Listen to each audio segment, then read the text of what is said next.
नमस्कार किसान भाइयों, आशा है आप सभी कुशल मंगल होंगे। दोस्तों, आज है 21 जून 2025 और दिन है शनिवार। किसान भाइयों, आज विश्व योग दिवस है और पूरा विश्व भारतवर्ष की पहल पर आज योग कर रहा है।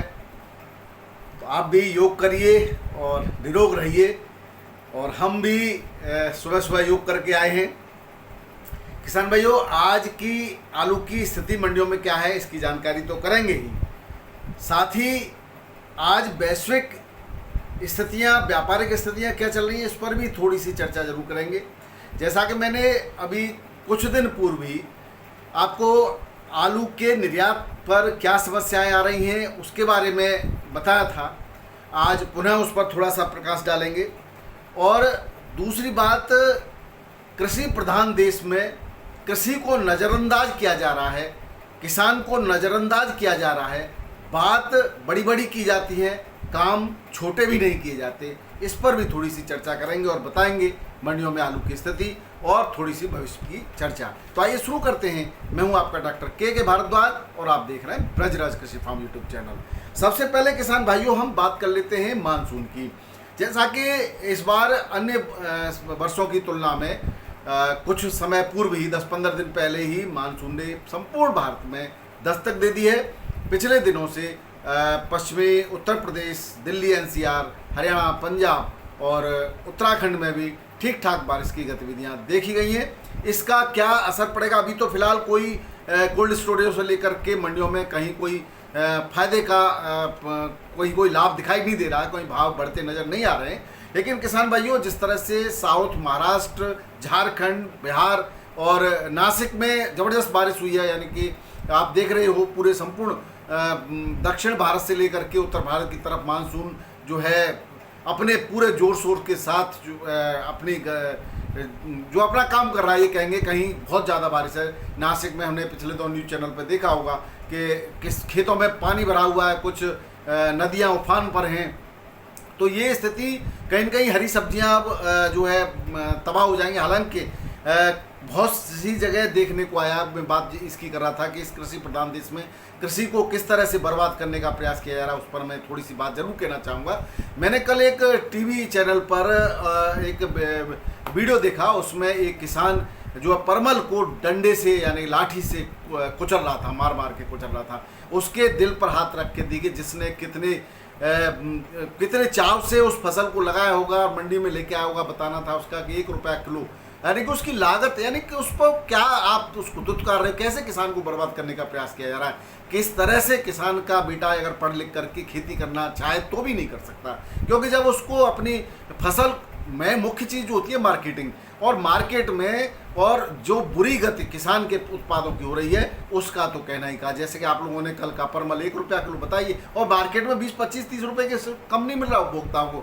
तो इतना बीच में इतना जो मार्जिन है जो बिचौलियों का, वो कहीं ना कहीं कम होना चाहिए। इस पर सरकार को जरूर काम करना चाहिए। इसी तरह से आलू की स्थिति बनी हुई है। लगातार आलू के लागत मूल्य नहीं मिल रहे, उधर कोल्ड स्टोरेज पर किसान को मंडियों में नहीं मिल रहे, और जो है इधर जो मार्केट में जो आलू 20-25 रुपये से किलो से कम नहीं मिल रहा है। और आप और भी किसी भी सब्जी को देख लो, आप किसी अगर शहरी व्यक्ति से बात करोगे तो अरे भाई बहुत महंगाई आसमान छू रही है, सब्जियां बहुत महंगी है, गेहूं बहुत महंगा है, ये फलाना ढीका। और आप आटे की बात कर लीजिए, 25-30 रुपये किलो से कम का कोई किसी कंपनी का ब्रांड का आटा नहीं मिलेगा। 30-35 रुपये किलो से आप मिल का आटा लाएंगे वो भी नहीं मिलेगा। अब उस स्थिति में, और किसान का गेहूँ का रेट, हालांकि इस समय गेहूं के रेट फिर भी ठीक है, फिर भी किसान के गेहूं के रेट तुलना में जो तैयार माल मार्केट में आ रहा है, जिस पर सरकार जीएसटी लगा करके टैक्स वसूलती है, वो इतना महंगा है कि शहरी उपभोक्ता उसको लेकर के त्राहिमाम कर रहा है। तो वो उसको लगता है कि जैसे हम बात किसान की करते हैं कि भाई हम जो है अगर किसान की चीज़ों के और रेट बढ़ जाएंगे तो वो शहरों में भुखमरी फैल जाएगी। शहर में कुछ भी होने वाला नहीं है। थोड़ा सा रणनीति को, थोड़ा सा सिस्टम को बदलने की आवश्यकता है और किसान के प्रोडक्ट को सही रेट में बिकवाने की आवश्यकता है।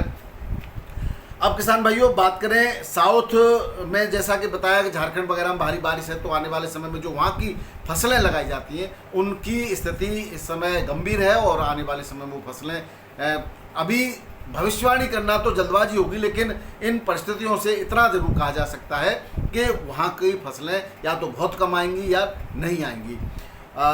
अब आप देख रहे होंगे, जब अब व्यापारिक स्थिति की बात करें, विश्व की परिस्थितियों की बात करें, तो इस समय पूरा विश्व तृतीय विश्व युद्ध की चपेट में आने के कगार पर खड़ा हुआ है। कहीं जो है आप देख रहे होंगे कि ईरान का इजराइल के साथ युद्ध हो रहा है, उसमें अमेरिका की एंट्री होने वाली थी, उसमें रसिया की एंट्री होने वाली है।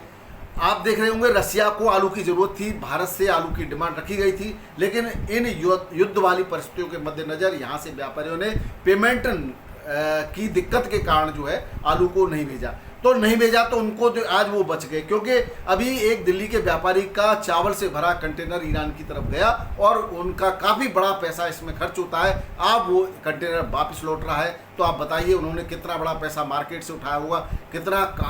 अब इस समय जब वो लौट के आएगा तो फिक जाएगा, तो और उनको मिलेगा क्या इसमें? उनको इस समय वो बर्बादी के कगार पे खड़े हो जाएंगे। तो इसी डर की वजह से उस समय भी मैंने, जैसे आप लोगों ने पूछा था, मैंने पहले ही बताया था कि रसिया को, ईरान को, यानी खाड़ी देशों को जो आलू जाता था वो भी रुक गया है, रसिया को जाने वाला था वो भी रुक गया है। उसका सीधा सीधा कारण है कि भाई उनको पेमेंट की परिस्थितियां जो है विपरीत हो गई हैं, पेमेंट नहीं मिल रहा है। और जैसे कि अभी चावल तो भी सूखा है, वो कहीं पर भी रोका जा सकता है, लेकिन सब्जियों को नहीं रोका जाता। कई पोर्ट पर किसान भाइयों, कई पोर्ट पर जैसे कि हमारे यहाँ से खाड़ी देशों के लिए हरी सब्जियाँ जाती थी और वो हरी सब्जियाँ इस समय सड़ रही हैं। तो इन परिस्थितियों को देख करके अगर निर्यातक रुक रहे हैं तो कहीं ना कहीं वो अपने अपहित देख रहे हैं इसमें, और इसमें थोड़ा सा किसान को अभी रुकना चाहिए। एक तो वैश्विक परिस्थितियाँ विपरीत हैं, दूसरा इस समय जो है अब जो व्यापार की जो उम्मीद लगाई गई थी वो आने वाले समय में जो युद्ध की परिस्थितियां हैं वो निर्धारित करेंगी कि यहाँ से आलू जो खाड़ी देशों में जाना था वो अब जाएगा नहीं जाएगा, रसिया में जाना था वो जाएगा कि नहीं जाएगा, और भी अन्य कई देशों में यहाँ से आलू जाना था वो अब डिपेंड करता है युद्ध की आगे की परिस्थितियाँ क्या रहती हैं। दूसरा श्रीलंका और मालदीव और इधर जो है बांग्लादेश, उधर नेपाल, इन देशों में अगर डिमांड आती है तो आलू यहाँ आराम से जा सकता है, तो वो आलू चलता रहेगा, वहाँ चिंता की कोई बात नहीं है। अब बात करें किसान भाइयों, एक बात और मैं आपको बता देना चाह रहा था, जहाँ रसिया भारत से आलू की डिमांड रखे हुए था और भारत ने जब आलू नहीं भेजा तो इस समय चाइना से उसकी आपूर्ति जो है सुचारू हो रही है और चाइना आलू रसिया को दे रहा है। तो इस पर भी थोड़ा सा आप गौर कीजिएगा कि भविष्य की परिस्थितियां बदलती रहती हैं। आलू किसानों को दिल पर पत्थर रख के ही आलू की पैदावार करनी चाहिए, अन्यथा धीरे धीरे जरूर बेचते रहने चाहिए। आप किसी की बातों में आकर के या ये कह कर के भाई हम तो बहुत महंगा बिकेगा जब भी बेचेंगे, तो कहीं ऐसा न हो कि परिस्थितियां बदल जाए, क्योंकि दिन प्रतिदिन परिस्थिति बदलती है। भविष्य कोई नहीं जानता, कितना भी बड़ा कोई भी कितना भी जानकार हो, कोई कुछ नहीं जानता, सिर्फ आज की परिस्थितियों को के बारे में बता सकते हैं। तो किसान भाइयों, हमारा निवेदन यही रहता है कि आप थोड़ा थोड़ा करके आलू को बेचते रहना चाहिए, क्योंकि आलू है, सब्जी है और कभी भी किसी भी करवट बैठ सकता है। आप भविष्य के लिए कुछ मात्रा में 20% 25% रख लेंगे, उस पर रिस्क ले लेंगे तो कोई बात नहीं, लेकिन सारा का सारा रखे बैठे रहेंगे तो निश्चित रूप से कहीं ना कहीं आपकी अगर परिस्थितियां बदलती हैं तो नुकसान उठाने का चांस रहता है। अब जैसे कि हम भारत की बात करें तो भारत भी बहुत बड़ा उपभोक्ता है, और जिस तरह से बारिश की गतिविधियां जा रही हैं उस समय अगर ये जो आलू है अभी स्टॉक में वो तो भारत में ही खप जाएगा, लेकिन अगर आने वाले समय में अन्य फसलें जब बहुत तेज़ी से आती हैं तब परिस्थितियां बिगड़ती हैं आलू की। इस समय की परिस्थिति अभी तक कोई भी प्रतिकूल परिस्थिति नहीं कहा जा सकता, हालांकि निर्यात की परिस्थितियां जरूर अब इस समय प्रतिकूल हैं। तो इन परिस्थितियों पे आप विचार कर सकते हो। बहुत लंबा ना हो जाए वीडियो, इसलिए मैं आगे बढ़ता हूँ। दिल्ली आज़ादपुर मंडी में 93 गाड़ियाँ थी, 30 गाड़ी बैलेंस थी, चिप्सोना 31, सूर्या 19, स्टोर से केवल 15 गाड़ी, यानी कि स्टोर अब थमने लगा है। हालांकि स्टोर का आलू सीधा गीला दिल्ली आज़ादपुर मंडी में बरसात के दिनों में तो बिक्री बहुत सुस्त हो जाती है, और बरसात जैसे ही पानी बरसने लगता है स्टोर का आलू सूखा ही बिक्री होता है, वहाँ पे गीला आलू बिक्री नहीं होता। तो ये बहुत बड़ी समझदारी का कदम है। फिर भी 15 गाड़ी बहुत ज़्यादा है, क्योंकि कल की 8 गाड़ी बैलेंस थी इसमें। आने वाले समय में मैं स्टोर से सीधे गीला आलू भेजने वाले किसान भाई व्यापारी भाइयों से कहना चाहूँगा कि अब यहाँ पर इसकी बिक्री धीरे धीरे और कम होती चली जाएगी, तो आप जो है उन परिस्थितियों का ध्यान रख के आलू को भेजें। रेट की बात करें तो रेटों में कहीं कोई परिवर्तन नहीं है, जिस तरह से चल रहा था वही। अगर 750 से 750 चिप्स होना बढ़िया क्वालिटी का, हल्का 650 से 700, चंदौसी का सूर्या 850 से 925, संभल का 800 से 900, अन्य जगह का भी इसी रेट से चल रहा है। आगरा अलीगढ़ का 750 से 800 के आसपास चल रहा है। स्टोर से 37 में 600 से 650, पंजाब का ज्योति 600 के आसपास, LR जो पंजाब का है वो 550 से 600 650 तक, यूपी का 750 से 850 तक, गुजरात का LR 900 से 950, कोई टॉप क्लास क्वालिटी का 1000 तक वेपर पास आलू चल रहा है। डायमंड चंदौसी का 750 से 850, पंजाब का डायमंड 500 से 650, और संभल का आलू 700 के आसपास, हल्द्वानी 1000 से 1300 रुपये पैकेट के रेट से बिक्री हो रहा है किसान भाइयों। तो ये थे दिल्ली आजादपुर मंडी में आलू के भाव। बात करें उत्तर प्रदेश की बाराबंकी मंडी की, तो आज यहाँ 50 पैसे का उछाल देखा गया। 1550 रुपये क्विंटल तक चिप्सोन आलू बढ़िया क्वालिटी का एक लॉट 1600 तक भी बिका है। और कन्नौज का थोड़ा सा और डाउन देखा गया, यहाँ पे 1300 से 1450 रुपये क्विंटल बिका शुगर फ्री आलू। हाइब्रिड 1250 से 1300 रुपये क्विंटल, और कार्टर यानी कि हॉलैंड 1500 से 1550 रुपये क्विंटल के रेट से बढ़िया क्वालिटी का राजेंद्रगंज 1400 1450 रुपये क्विंटल के रेट से बिक्री हो रहा है। बात करें कानपुर मंडी की किसान भाइयों, वही आवक 40 के आसपास की है। 37 छट्टा 11 से 13 रुपये किलो, गुल्ला 9 से 10.5, टॉप क्वालिटी का 11, चिप्सोना 13 से 15, हाइब्रिड 9 से 14, और जो श्रीनाथ है वो 14 से लेकर के 16 रुपये किलो, कंचन 12 से 13, सिंदूरी 14 से 15, और हॉलैंड 15 से 16 रुपये किलो की रेट से बिक्री हो रहा है। इसी तरह जयपुर मंडी की बात करें तो यहाँ पर भी 37 आलू 12 से 13.5 रुपये किलो, हल्की क्वालिटी का 9 से 11.5, हाइब्रिड 9 से 12, 302 10 से 12.5, और हॉलैंड आलू 14 से 17 रुपये किलो की रेट से यहाँ पर बिक्री हो रहा है। इंदौर मंडी की बात करें किसान भाइयों, यहाँ पर भी 7000 से 7500 पैकेट की आमद दर्ज की गई आलू की, जिसमें यूपी की 6-7 गाड़ियाँ हैं। यूपी का आलू थोड़ा सा आज उछाल देखा गया, 12 से 15.5 रुपये किलो तक सुपर क्वालिटी का एक लॉट 15-16 पर पहुंच रहा है। बाकी 12, 13, 14 रुपये किलो के रेट से ही 302 और 37 आलू यहाँ पर इंदौर मंडी में बिक्री हो रहा है यूपी का। MP का ज्योति 18 से 19 रुपये किलो सुपर क्वालिटी का, और हल्की क्वालिटी का 14 से 17 रुपये किलो के रेट से बिक्री हो रहा है। झांसी मंडी में भी यूपी की गाड़ियाँ पहुँच रही हैं किसान भाइयों। यूपी का 302 और 37 आलू 1200 से 1400 रुपये क्विंटल के रेट से यहाँ पर बिक्री हो रहा है। बिहार में कल किसी ने C40 आलू के रेट पूछे थे, तो यूपी का जो C40 पहुँच रहा है बिहार की मंडियों में वो 1300 से 1500 रुपये क्विंटल के रेट के आसपास बिक्री हो रहा है। कहीं कहीं इससे ज़्यादा भी है, एक आध छोटी मोटी मंडियों में डिमांड के हिसाब से, और कहीं जो है 1200-1300 के आसपास, तो हर जगह ये लगभग, और बाकी के रेट वही हैं जो मैंने आपको कल बताए थे। मुंबई मंडी की बात करें किसान भाइयों, महाराष्ट्र की मुंबई मंडी में 14,105 पैकेट की आमद है। 30 गाड़ियों में बरसात की गतिविधियां ठीक ठाक है। यहाँ पर VVIP क्वालिटी का 37 आलू वही 17 से 18 क्वालिटी का, हल्का 13 से लेकर 16 रुपये किलो, शुगर फ्री 16 से 17, हल्की क्वालिटी का 14 से 15 रुपये किलो। वेपर पास गुजरात का 17 से 20, MP का LR 17 से 19, MP का लॉकर 21 से 23, और MP का ज्योति 20 से 23 रुपये किलो के रेट से बिक्री हो रहा है।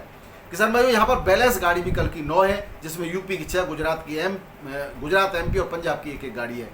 बेंगलोर मंडी की बात करें तो 15,342 पैकेट की आज आमद है। आगरा का आलू 15 से 16 रुपये किलो, एक्स्ट्रा सुपर क्वालिटी का एक आलू 17 रुपये किलो, और हल्की क्वालिटी का आलू 12 से 14 रुपये किलो के रेट से बिक्री हो रहा है। चेन्नई मंडी की बात करें किसान भाइयों, चेन्नई में 18 से 20 रुपये किलो, यूपी का आलू हल्की क्वालिटी का 16 से 17 रुपये किलो के रेट से बिक्री हो रहा है। मदुरई मंडी और तिरछी मंडी में रेट समान है, 20 से 23 रुपये किलो बढ़िया क्वालिटी का, हल्का 18 से 19, तिरछी मंडी में 20 से 22, हल्की क्वालिटी का 18 से 19 रुपये किलो के रेट से बिक्री हो रहा है। बात करें किसान भाइयों मेटियापालम मंडी की, तो मेटियापालम मंडी में आगरा की 6 गाड़ियाँ हैं, 19 से 20 रुपये किलो आगरा का आलू बढ़िया क्वालिटी का, हल्का 16 से 18, गुजरात की भी 6 गाड़ियाँ हैं, 21 से 23 रुपये किलो सुपर क्वालिटी का, हल्की क्वालिटी का वही 17 से 19 रुपये किलो के रेट से बिक्री हो रहा है। बाकी की टोटल 36 से ऊटी की 15 और कोलार की जो है 9 गाड़ियाँ और हैं इसमें, इनका आलू और महंगा बिक्री होता है। गुवाहाटी की मंडी में वही रेट है, यूपी का 17 से 18 रुपये किलो बढ़िया क्वालिटी का आलू बिक्री हो रहा है, वेस्ट बंगाल का 12 से 14 रुपये किलो के रेट से बिक्री हो रहा है। तो ये थे किसान भाइयों। हाँ, कोल्ड स्टोरेज की बात करें किसान भाइयों,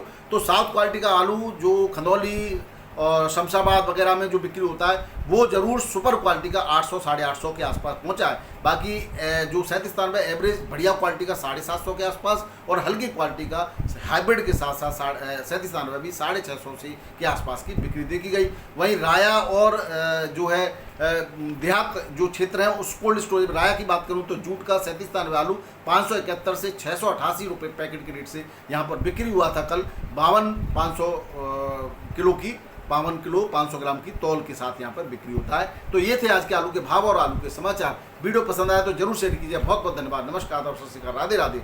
जय जवान जय किसान। आपका दिन मंगलमय।